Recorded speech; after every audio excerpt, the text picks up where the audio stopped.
بسم اللہ الرحمن الرحیم۔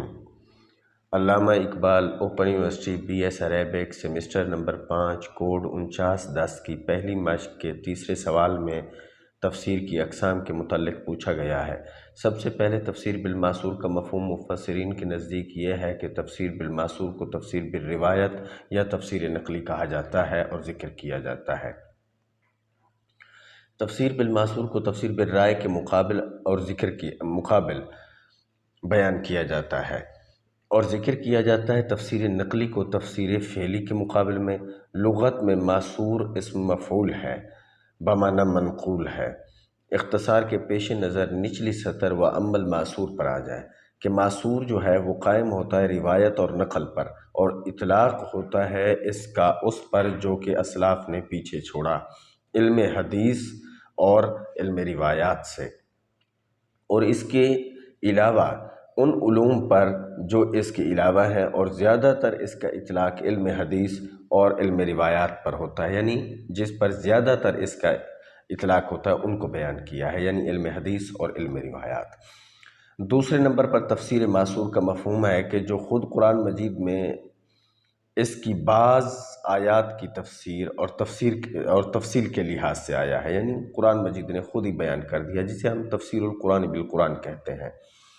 اور جو نقل کیا گیا ہو آپ صلی اللہ علیہ وآلہ وسلم اور صحابہ کرام رضوان اللہ تعالی علیہم اجمعین اور تابعین رحمہم اللہ سے،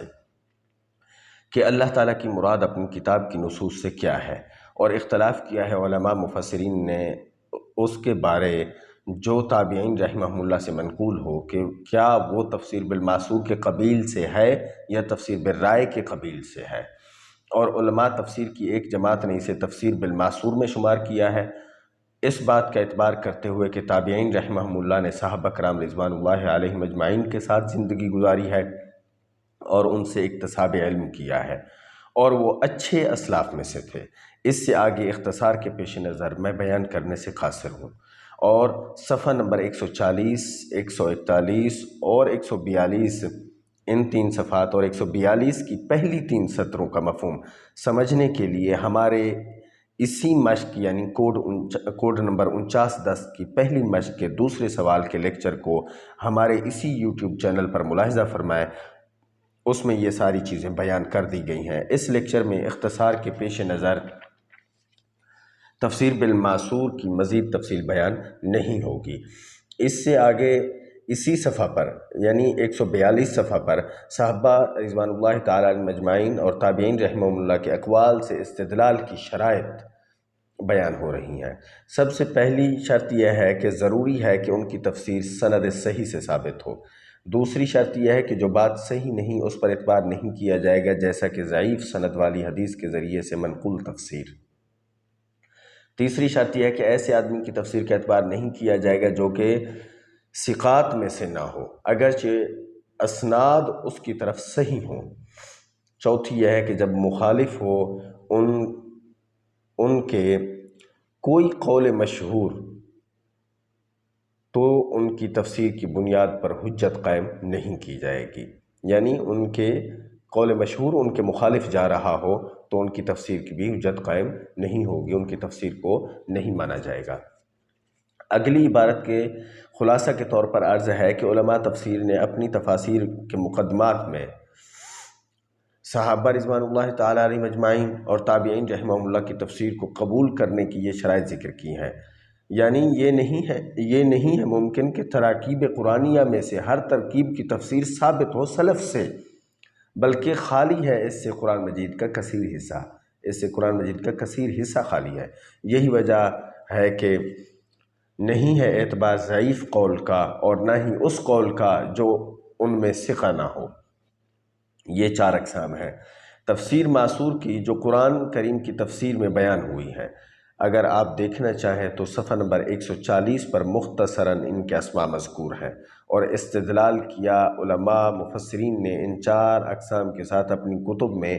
اگلی 3 سطروں کا مفہوم پہلے مذکور ہو چکا ہے، اس لیے بیان نہیں کیا جا رہا۔ باقی اس سے آگے تفسیر معصور کی مشہور کتب کے اسماء ہیں جو کہ صفحہ نمبر 142 اور 143 یعنی 143 پر ہے۔ اپنی جواب کا حصہ ان کو بنا لیں، وہ ذکر کر دیں، اچھی بات ہے۔ آگے مبحث ثانی میں سب سے پہلے تفسیر بالرائے کی تعریف کی ہے کہ رائے لغوی طور پر الرائے مصدر سے ہے، جیسا کہ قرآن مجید میں بادی الرائے، اسی طرح عرب کا قول ہے رأیت رأیا حسنا، بنیادی طور پر دیکھنے اور مشاہدہ کرنے کے معنی میں استعمال ہوتا ہے۔ آگے قاموس فقہی کی عبارت دیکھیں اسی صفحہ پر جو موجود ہے، اس کے مطابق رویت کا مطلب ہے حاسہ بصر کے ساتھ دیکھنا۔ اسی طرح یہ اعتقاد اور ظن کے معنی میں بھی استعمال ہوتا ہے، اور رائے کا اطلاق عقل، آراء اور تدبیر، تأمل، نظر پر بھی کیا جاتا ہے۔ اصولیین کے نزدیک احکام شرعیہ کا استنباط قواعد مقرر کی روشنی میں کرنا رائے کہلاتا ہے، اور اس کی جمع آراء ہے۔ اب تفسیر بالرائے کا مفہوم یہ ہے کہ رائے کا اطلاق کیا جاتا ہے اعتقاد، اجتہاد اور قیاس پر، اور اصحاب الرائے کا مطلب ہے اصحاب القیاس، اور یہاں رائے سے مراد اجتہاد ہے۔ بہرحال تفسیر بالرائے میں بیان کی جاتی ہے قرآن کریم کی تفسیر اجتہاد کے ذریعے سے، بعد اس کے کہ مفسر جانتا ہو کلام عرب، الفاظ عربیہ اور ان کے وجوہ دلالت کو، اور وہ جانتا ہو زمانہ جہالت کی شاعری کو، اسباب نزول کو، ناسخ و منسوخ کو، اور اس کے علاوہ علوم جو کہ ایک مفسر کے لیے ان کا جاننا ضروری ہوتا ہے۔ بس واضح ہو جاتا ہے ہمارے لیے کہ تفسیر بالرائے قائم ہوتی ہے مفسر کے اجتہاد پر، اور اس کے عقل کے عمل پر، اور اس کی گہری نظر پر، اور اس کی رائے کی عمدگی پر۔ یہی وجہ ہے کہ اس کا نام تفسیر عقلی رکھا گیا ہے، کیونکہ یہ قائم ہوتی ہے عقل کے اعمال، فکر اور تدبر پر۔ اس کے مقابل تفسیر نقلی ہے جو کہ قائم ہوتی ہے روایات کے نقل کرنے پر، اور اس کو تفسیر ماثور کہتے ہیں۔ اور کہا جاتا ہے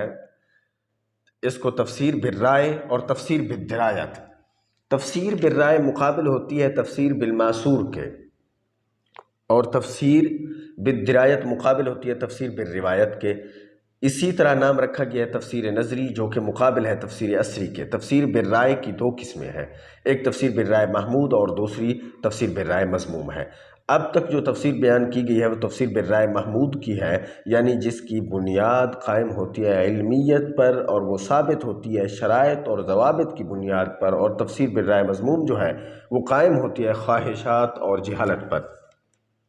اس سے آگے تفسیر بالرائے کے بارے میں علماء کے موقف کو بیان کر رہے ہیں کہ کچھ علماء کرام نے اسے جائز قرار دیا ہے اور کچھ نے ناجائز، اور ہر ایک جماعت کے دلائل اور پھر دلائل کی روشنی میں جواب اور تردید بھی پیش کی ہے، جو کہ صفحہ نمبر 145 سے شروع ہو رہی ہے اور صفحہ نمبر 146، 147، 148 اور 149 تک جاری ہے۔ صفحہ نمبر 149 پر تفسیر بالرائے مذموم کی 5 اقسام بیان کی ہیں۔ ان میں سے پہلی یہ ہے کہ حصول علم کے بغیر تفسیر کی جائے،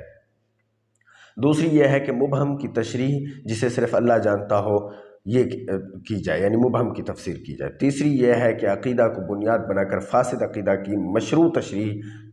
کی جائے، تعویل اسی پر منحصر ہے، اس لیے اس سے کسی بھی طرح رجوع کیا جا سکتا ہے خواہ وہ ضعیف ہی کیوں نہ ہو۔ اور چوتھی یہ ہے کہ ایسی تفسیر کے جس میں اللہ تعالیٰ فلاں کو بغیر دلیل کے فیصلہ کن کرنا چاہتا ہے۔ اور تفسیر بالرائے المذموم کی 5ویں قسم توجیہی، خواہش اور تقلید پر مبنی ہے۔ یہ 5 اقسام جن کے بارے میں ہم نے اب تک بات کی ہے، یہ تفسیر بالرائے جو ہے اس کو 2 اقسام میں تقسیم کر دیتی ہیں، تقسیم بالرائے المحمود اور تفسیر بالرائے المذموم کے اندر، یعنی 2 اقسام میں۔ ایک قسم ہے تفسیر بالرائے المحمود اور دوسری ہے تفسیر بالرائے المذموم۔ ان دونوں اقسام کی تفصیل ہم اسی لیکچر میں ذکر کر چکے ہیں۔ محمود کا مطلب ہے قابل تعریف، مذموم کا مطلب ہے جس کی مذمت بیان کی جائے۔ اختصار کے پیش نظر مزید تفصیل نہیں کی جائے گی، اور اس سے اگلے صفحہ پر ان علوم کا ذکر ہے کہ جن کا ایک مفسر کے لیے جاننا ضروری ہے۔ ان میں علم اللغت ہے، علم النحو ہے، علم الصرف ہے، اور اگلے صفحہ پر دیکھیں تو علم الاشتقاق ہے، علم البلاغہ، علم القراءت، علم اصول الدین، علم اصول الفقہ، علم اسباب النزول، علم القصص، اور اگلا صفحہ دیکھیں تو علم الناسخ والمنسوخ، احادیث بینہ جو کہ مجمل اور مبہم کو واضح کر دیں، علم الموہبہ۔ ان سارے علوم کی تعریف سے اختصار کے پیش نظر اجتناب کیا جاتا ہے۔ آپ ان کو اپنے جواب میں شامل کر لیں، اور اسی صفحہ کے آخر میں تفسیر بالرائے